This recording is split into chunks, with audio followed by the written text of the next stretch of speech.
À moins de 10 jours des élections législatives, les Néerlandais se voient démarchés, pressés de faire leur choix. 3 électeurs sur 4 ne savent toujours pas pour qui voter le 15 mars, alors les politiciens intensifient leur campagne. Le Premier ministre conservateur Mark Rutte, qui appartient au VVD, le Parti populaire pour la liberté et la démocratie, est légèrement en tête des derniers sondages. Nous sommes maintenant numéro 1 dans les sondages, mais nous avons encore le Parti de la liberté juste derrière nous, Geert Wilders. Donc il y a toujours un grand risque de le voir prendre la tête.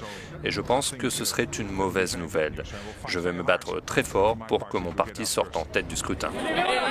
Geert Wilders du PVV, le Parti de la Liberté, le talonne donc et avance des propositions choc. Un référendum pour quitter l'Union européenne et l'euro, la fermeture des mosquées, des écoles islamiques et des centres qui accueillent les réfugiés, l'interdiction du port du foulard dans les administrations, l'arrêt de toute immigration en provenance des pays musulmans et l'interdiction du Coran, comme il l'a rappelé à notre micro. Le Coran, par exemple, si l'on regarde l'antisémitisme, le Coran contient plus d'antisémitisme que Mein Kampf, le livre d'une autre idéologie violente totalitaire.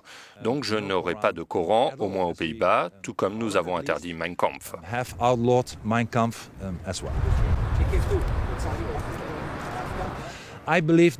Je crois que le Coran et l'islam, plus particulièrement, peuvent être habillés comme une religion.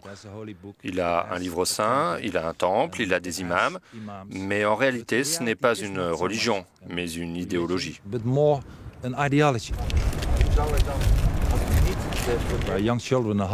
Les jeunes enfants en Hollande que vous allez intégrer au bout du compte veulent avoir des amis hollandais, une vie normale dans la société. Ils ne devraient pas pouvoir aller à l'école islamique et grandir et être éduqués dans l'intolérance, la haine et la violence.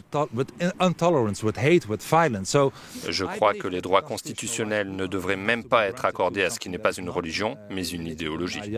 Les sondages montrent que le PVV va probablement doubler ses sièges au Parlement. Mais pourra-t-il pour autant gouverner?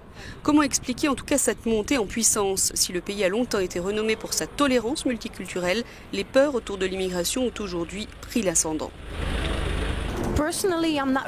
Personnellement, je n'ai pas vraiment peur pour moi, mais j'ai peur pour d'autres, parce que la haine que Wilders répand peut aveugler les gens et faire que les gens ne s'entendent plus, ne s'écoutent plus les uns les autres et se divisent.